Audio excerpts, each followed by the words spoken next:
So I'd like to welcome you all to my presentation. I would like to thank you that you came here.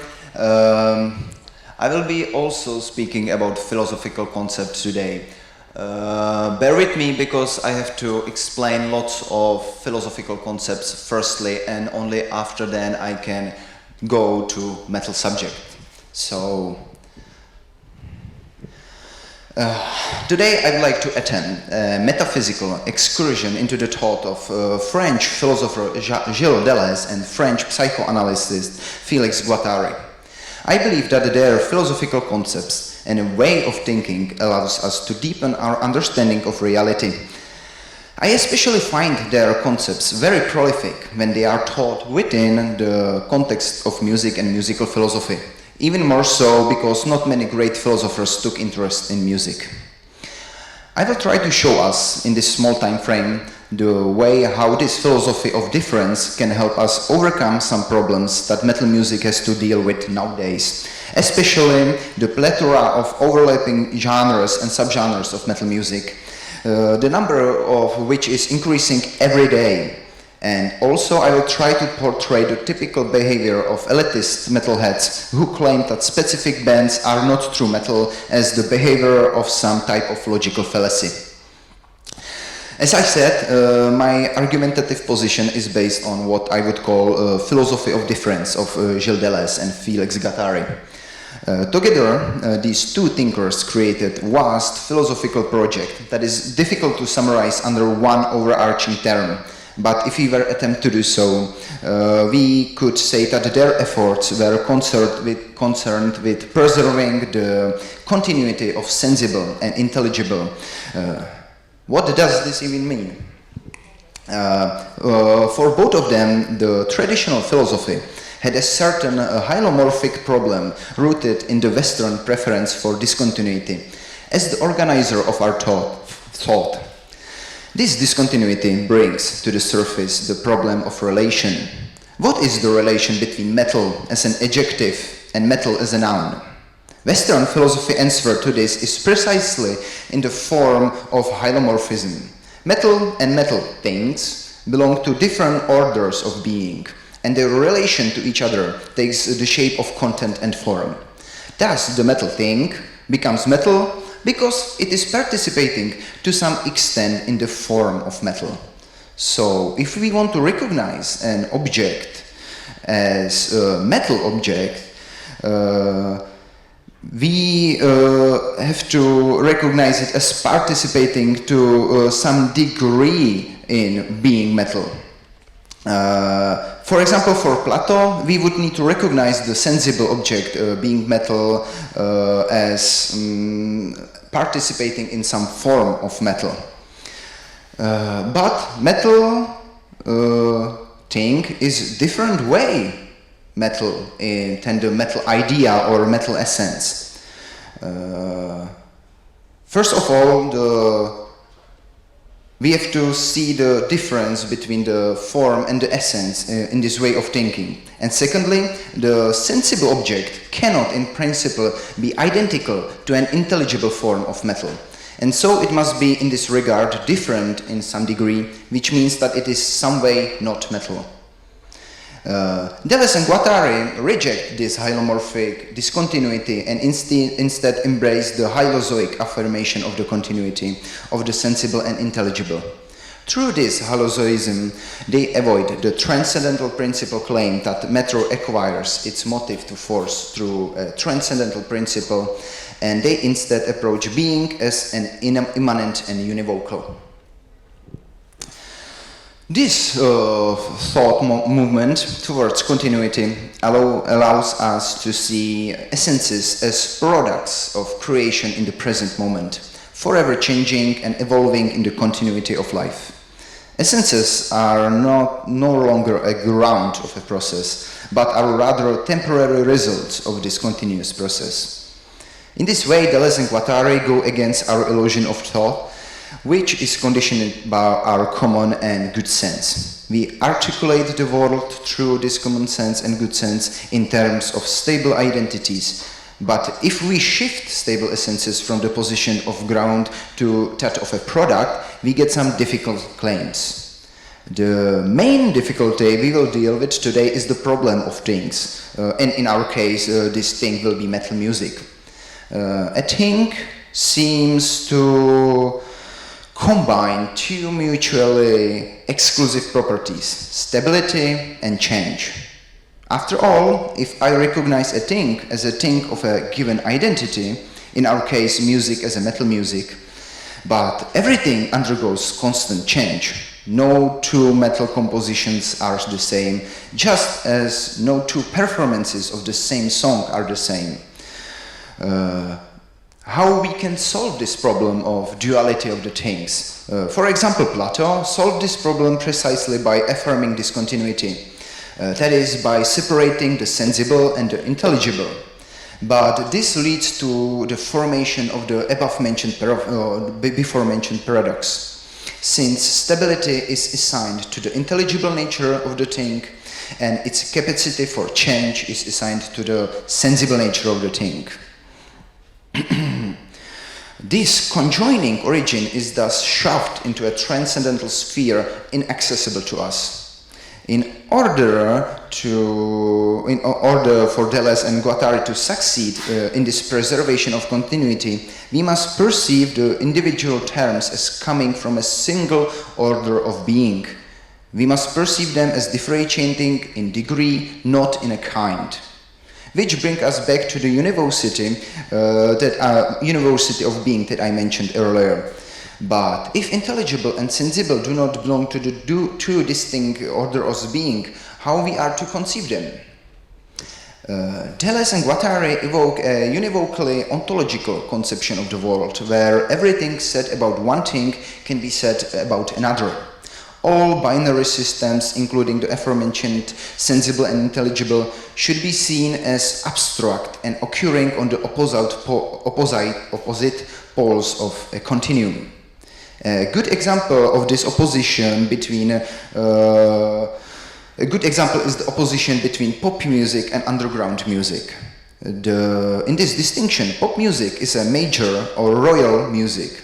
Its goal is to create a universal axioms and to function as a state that creates a circle, territorialized boundaries and rules, thereby creating a specific code of its own.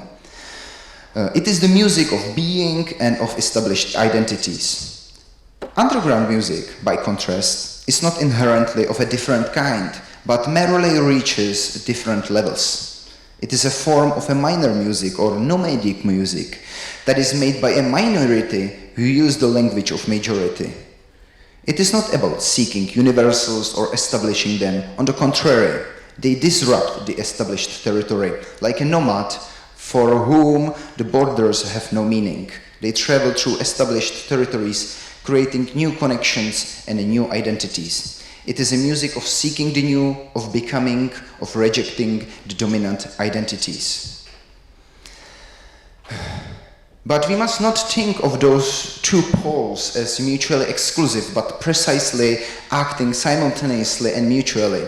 Quote, Royal continually appropriates the contents of vague or nomad, while nomad continually cuts the contents of royal loose, end of quote. Thus, the Deleuze and Guattari do not resolve this paradox of stasis and change by placing stasis and change into two different ontological categories. On the contrary, they come up with the concept of the thing as an assemblage that contains the tendencies towards both change and stasis. We may also encounter the term plateau, which in this context is nearly the same as an assemblage. Deleuze and Guattari speaks of plateaus as a continuous self-vibrating region of intensities whose development avoids any orientation towards a culmination point or an external end, end of quote. I talked about intensities last year. I will just try to summarize the intensities under this quotation, quote, intensity is nothing other than continuity itself. It is a way of talking about movement, development, becoming, without subordinating these primary processes to the discrete and quantifiable, end of quote. And the same that can be said about plateaus can be said about assemblages in this example I'm providing. So we can summarize all the information given about assemblages. They are hylozoic and univocal. They organize themselves, which means that they generate their own form, which is not the form of an eternal essence, but a stable state.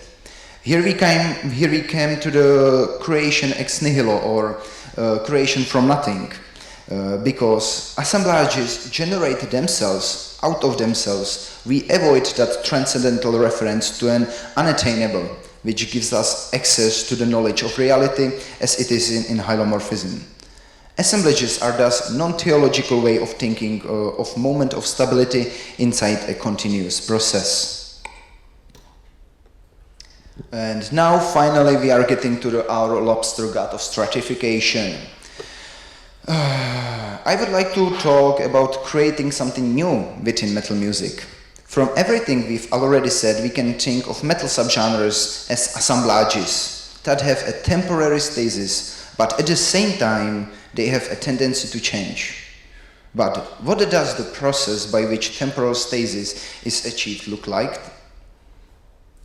Delles and Guattari address this topic in the third chapter of A Thousand Plateaus. Here they identify a very important phenomenon for them, namely the phenomenon they call stratification. Quote, strata are the judgments of God. General stratification is the whole system of God's judgment. End of quote. Again, in order to avoid the problem of discontinuity in the creation of the new, they must come up with an immanent solution that does not relegate God to the transcendental plane where he would function as some specific external guarantor or agent. They arrive to this process of stratification as the process they call God. This process is behind the creation of the new, a process that works through coding and its associated territorialization. And what does even the lobster god have to do with this?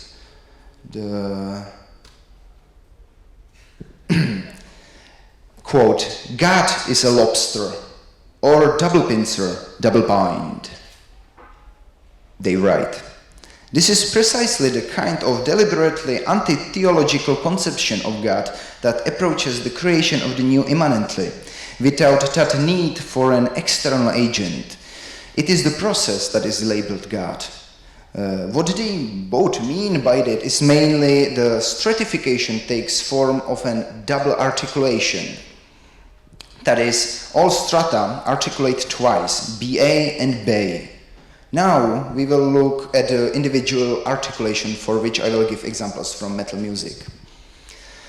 The first articulation chooses or selects from unstable streams of particle, metastable molecular or quasi-molecular units, which are substance, on which it imposes a statistical order of links and sequences as a form. The first articulation is sedimentation, which according to the statistical order accumulates units of cyclic sediments. End of quote. From this first articulation comes the second articulation, quote, the second articulation carries out of the deposition of stable, compact and functional structures as a form, and forms molar compounds where these structures are simultaneously actualized as a substance. The second articulation is folding, which deposits stable functional structures and ensures the transformations of sediments into rocks. So, what does the double articulation of the lobster god look like in action? More precisely, what does the creation of the new look like in the context of metal subgenres? I will try to now present this process of creation through the emergence of heavy metal and then the emergence of well-known metal subgenre thrash metal with the age. The first articulation, which is the content in this stratum, selects the individual substance and gives them form. This process, likened to by Delles and Guattari to the process of sedimentation, takes shape on a plane of intensity. The individual sound intensities, the distorted sound of the down-tuned guitar, together with other sounds such as the sound of a bass guitar, drums and the singer, are individual substances. The fact that these sounds of different qualities sounds at once and together through the musicians who produce them is precisely the imposition of statistical order, the imposition of form on substance. This selection and organization in the form of musical composition, which is based on intense potentiality of musicians, the instruments and all related factors, is the first articulation, the content.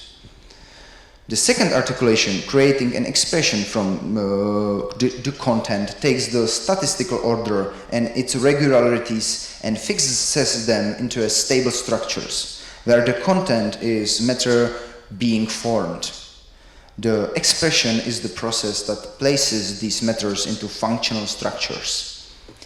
It takes the sedimented entities and gives them a concrete extensive form.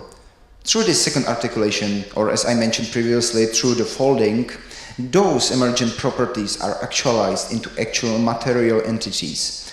The expression thus takes the sedimented form of the content and creates a new substance out of it. The musicians performing the musics are that sediment that is taken and folded, thereby creating from the form substance another substance. This substance, which is formed into the form of expression, can already be enclosed in the shackles of categories, that momentary state of stasis in which it can be spoken of as a thing. In this case, heavy metal. This is the second articulation, the extensive folding of sedimented contents into a coded expression that takes on a specific meaning, dependent on the strata on which it is formed and equally on the strata with which it is formed. As I have suggested, if we look at the subgenre called thrash metal and how through double articulation it came to be, we can see that first the intensities, characteristics and potentialities that are distinctive to thrash metal had to be sedimented through the first articulation.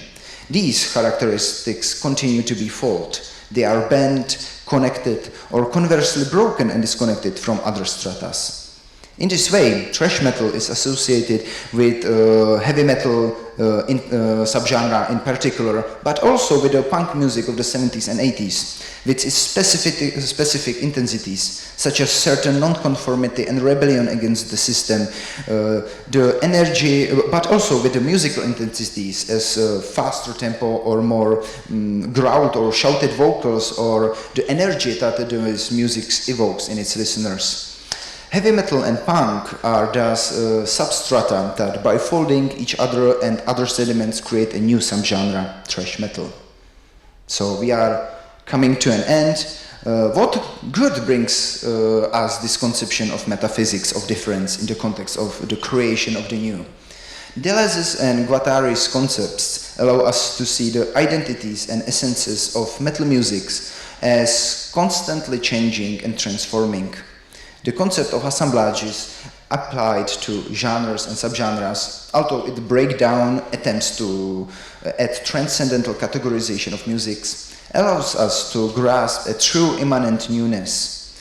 If we realize the influence of the lobster god and his movement of double articulation on the reality around us, we can see the fallacy in all the statements like this subgenre of metal or this band is not really metal, as in new metal is not metal. For we know that metal is an assemblage, which we can indeed perceive as a stasis, but this stasis also has a constant tendency to change, creating new and new assemblages, new views of what metal is, what it means that something is metal, and new subgenres of metal music. So again, I came back to the conclusion that nothing can be metal, but everything can become metal. Thank you.